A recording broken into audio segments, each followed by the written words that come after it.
নমস্কাৰ, আপোনালোক সকলোকে মোৰ ইউটিউব চেনেললৈ স্বাগতম জনাইছোঁ। আজি মাছ বনাম। মাছ, মটৰ, বিলাহী তেনেদৰে বনাম। এতিয়া মই পিঁয়াজ এটা মিহি মিহিকৈ কাটি লৈছোঁ আৰু দুটা বিলাহী অলপ ডাঙৰকৈ কাটি ল'ম। মিক্সিত পেষ্ট বনাই ল'ব লাগিব আৰু আপোনালোকে ভিডিঅ'টো শেষলৈকে চাবচোন। এতিয়া মই অলপ আদা মিহি মিহিকৈ কাটি লৈছোঁ আৰু দুফুটামান নহৰু বাকলি গুচাই লৈছোঁ। আদা নহৰুখিনি মই মিক্সিতে বিলাহীৰ লগতে পেষ্ট বনাই ল'ম আৰু এটা শুকান জলকীয়া কাটি লৈছোঁ। আপোনালোকে কেঁচা জলকীয়াও দিব পাৰে। এতিয়া মই মটৰখিনি বাকলিৰ পৰা উলিয়াই লৈছোঁ আৰু এই মটৰখিনিও মই ভালধৰণে ধুই ল'লোঁ আৰু এতিয়া মই অলপ মাছ লৈ লৈছোঁ। ইয়াত এতিয়া মই হালধি আৰু নিমখখিনি দি দিছোঁ। হালধি নিমখখিনি মই এতিয়া ভালধৰণে মাছকেইপিছত সানি ল'ম। এতিয়া মই মাছখিনিত হালধি আৰু নিমখ ভালধৰণে সানি ল'লোঁ। এতিয়া মই এটা কেৰাহীত অলপ তেল দি লৈছোঁ। তেলখিনি এতিয়া মই গৰম হ'বলৈ দিলোঁ। গৰম হোৱাৰ পিছত ইয়াত মই এতিয়া মাছকেইপিচ দি দিছোঁ। মাছকেইপিচ মই ৰঙচুৱা হোৱালৈকে ভাজি ল'ম। মাছখিনি ৰূপচন্দা মাছ হয়, বেছিকৈ তেল দিয়া নাই। মাছৰ পৰা তেল যিহেতু ওলাবই। এতিয়া মই এনেদৰে ৰঙচুৱা হোৱাকৈ ভাজি ল'ব লাগিব। মাছখিনি মই ভালদৰে ফ্ৰাই কৰি ল'লোঁ। যদি ভালকৈ ফ্ৰাই নকৰোঁ তেতিয়া শাকৰ লগত যেতিয়া মাছকেইপিচ দি দিম নহয় তেতিয়া ভাগি যাব। এতিয়া মই একেটা কেৰাহীতে অলপ তেল দি ল'লোঁ আৰু এতিয়া মই পিঁয়াজখিনি দি দিছোঁ।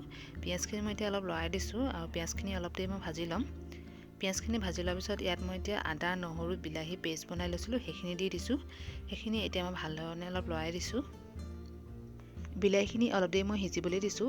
এতিয়া মই ইয়াত অলপ নিমখ দিছোঁ আৰু আধা চামুচমান হালধি দিছোঁ আৰু অলপমান জিৰা ধনিয়া গুড়ি দিছোঁ আৰু অলপমান কাশ্মীৰ মছলা দিছোঁ। মছলাখিনি দি পিনি এতিয়া মই ভালধৰণে লৰাই দিছোঁ আৰু এনেদৰে মই অলপ দেৰি সিজিবলৈ দিম। এতিয়া মই ইয়াত অলপ গৰম পানী দি দিছোঁ। গৰম পানীখিনি দি পিনি আকৌ মই অলপ লৰাই দিছোঁ। এনেদৰে মই অকণমান দেৰি সিজিবলৈ দিম। অলপ দেৰি সিজাৰ পিছত এতিয়া মই ইয়াত কাটি লোৱা আলুখিনি দি দিছোঁ। আলুখিনি যদি আপোনালোকে বইল কৰি দিব বিচাৰে তেনেকৈও দিব পাৰে। মই মিহি মিহিকৈ কাটি দিছোঁ। এতিয়া মই আলুখিনি ভালধৰণে মিহলাই লৈছোঁ। এতিয়া মই ইয়াত কেঁচা মটৰখিনি দি দিছোঁ। মটৰখিনি দিয়াৰ পিছত এতিয়া মই আকৌ ভালধৰণে লৰাই দিছোঁ। আপোনালোকে মটৰ, বিলাহী এনেদৰে মাছৰ জোল বনাই খাই কেনেকুৱা পায় মোক কমেণ্ট কৰি জনাবচোন। অলপ দেৰি ভাজি লোৱাৰ পিছত ইয়াত মই এতিয়া গৰম পানীখিনি দি দিছোঁ। গৰম পানীখিনি আপোনালোকৰ যিমানটো দিব মন যায় সিমানটো দিলেই হ'ল। এতিয়া মই পানীখিনি দি পিনি অলপ লৰাই দিছোঁ। পানীখিনি কম হোৱা দেখি মই আৰু অলপ পানী দি দিলোঁ, যিহেতু আলুখিনি সিজিব লাগিব। এতিয়া মই মাছকেইপিচ দি দিছোঁ। মাছ মই 3টা মানুহৰ কাৰণেই দিছোঁ। এতিয়া মই মাছকেইপিচ দিয়াৰ পিছত ভালধৰণে আকৌ লৰাই দিছোঁ। এতিয়া মই আলুখিনি সিজিবলৈ দিম। আলুখিনি সিজিলে মানে মাছখিনি বনোৱা হৈয়ে যাব। এইখিনি বনাই এতিয়া মোৰ হৈয়ে গৈছে।